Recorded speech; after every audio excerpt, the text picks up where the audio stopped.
बुधरोड पर पेश आए दिलखराश व अफसोसनाक सड़क हादसे में मोटरसाइकिल पर सवार ज़ईफ़ मां अख्तरी बेगम 60 साल की बरसर मुकाम मौत हो गई थी और उनके फर्जंद शेख मकबूल अहमद को सर पर गहरी चोटें आई थी।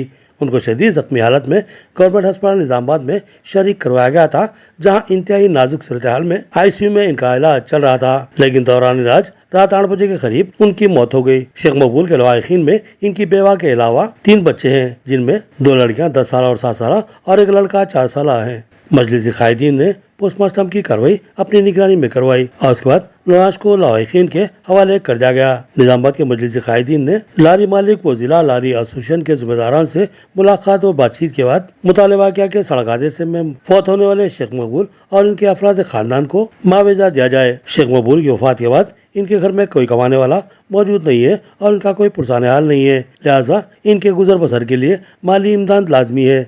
मजलिस कायदीन की कामयाब मसालियत और कोशिशों को कबूल करते हुए मुतल्लिका लारी के मालिक और जिला लारी ओनर एंड ड्राइवर एसोसिएशन के जिम्मेदारान ने बहुत जल्द मरहूम शेख मकबूल के अफराद खानदान की माली इमदाद का तयक़ुन दिया। इस सिलसिले में टाउन सदर मजलिस मोहम्मद शकील अहमद ने मीडिया से बात करते हुए तेलंगाना रियासत हुकूमत, जिला कलेक्टर और महकमा RNB से पुरजोर मुतालबा किया कि अरसापल्ली था सारंगपुर 4-वे ट्रैक का जो इफ्तिताह हुआ था, जल्द इन कामों की तकमील करते हुए आवाम को राहत फराहम की जाए और कॉन्ट्रैक्टर पर दबाव बनाया जाए कि जल्द अज जल्द कामों का आगाज किया जाए। उन्होंने कहा कि कीमती इंसानी जानों को तहफ़्फ़ुज़ फराहम करने के लिए मुमकिन एहतियाती इक़दाम लाजमी है। उन्होंने शादी खाना मालिकीन से भी ख्वाहिश की कि वो अपने शादी खानों के सामने स्पीड ब्रेकर शामिल करवाएं। इस मौके पर town general secretary Mohammed Shahbaz Ahmed, joint secretary व सीनियर कॉर्पोरेटर सैयद एजाज हुसैन, मोहम्मद मुस्तसीन, अरशद पाशा, खलील अहमद, अजीज राही, सैयद लतीफ़, मोहम्मद परवेज अहमद, मोहम्मद सिराज, मोहम्मद जाकिर, मोहम्मद मुश्ताक अहमद के अलावा दीगर मौजूद थे। जी, कल जो वाक़या हुआ था बोधन रोड पे, ऑन द स्पॉट वालदा का इंतकाल हुआ था रात में। फिर डॉक्टरों की कोशिश के बावजूद शेख मकबूल जो बच्चा बेटा गाड़ी चला रहा था उसका भी इंतकाल हुआ।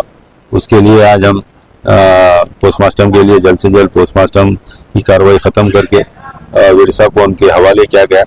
साथ ही साथ मैं ये भी कहना चाहूँगा कि ये जो बोधन रोड है, पर्टिकुलरली अरसापल्ली के बाद से लेके सारंगपुर तक, यहाँ पर कई एक हादसा हो रहे हैं, जिसकी वजह है रोड नैरो जो रोड है, वो पुरानी जो रोड है उसको ही फॉलो किया जा रहा है। हालांकि गुज़िश्ता हुकूमत में लास्ट टाइम की म्यूनसिपल मियाद में उस रोड को सैंक्शन करते हुए अमाउंट अलॉट किया गया था, वो काम गैर रोका जा रहा है। उसका काम जल्द से जल्द किया जाए ताकि ऐसे हादसात से आवाम की जानें बच सकें। साथ ही साथ ट्रैफिक के मसाइल भी बहुत सारे हैं, बहुत सारे शादी खाने भी वहीं हैं।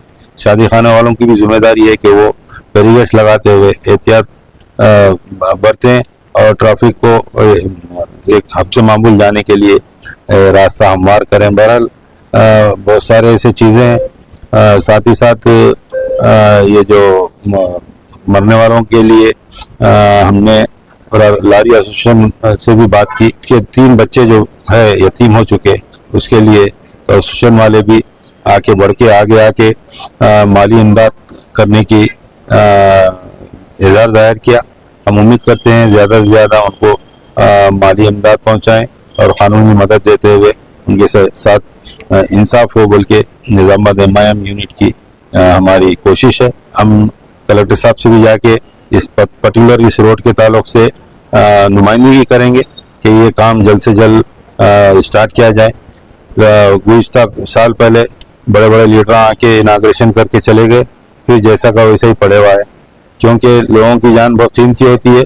जिसके घर में जिसकी मौत होती है वही वो दुख को समझ सकता है। इसलिए इंतज़ामिया से भी, हुकूमत तेलंगाना से भी और तमाम निज़ामाबाद के बड़े जिम्मेदार ऑफिसरों से हमारी दरख्वास्त है कि यह रोड का काम जल्द से जल्द स्टार्ट किया जाए ताकि ट्रैफिक के मसाइल भी हल हो सके।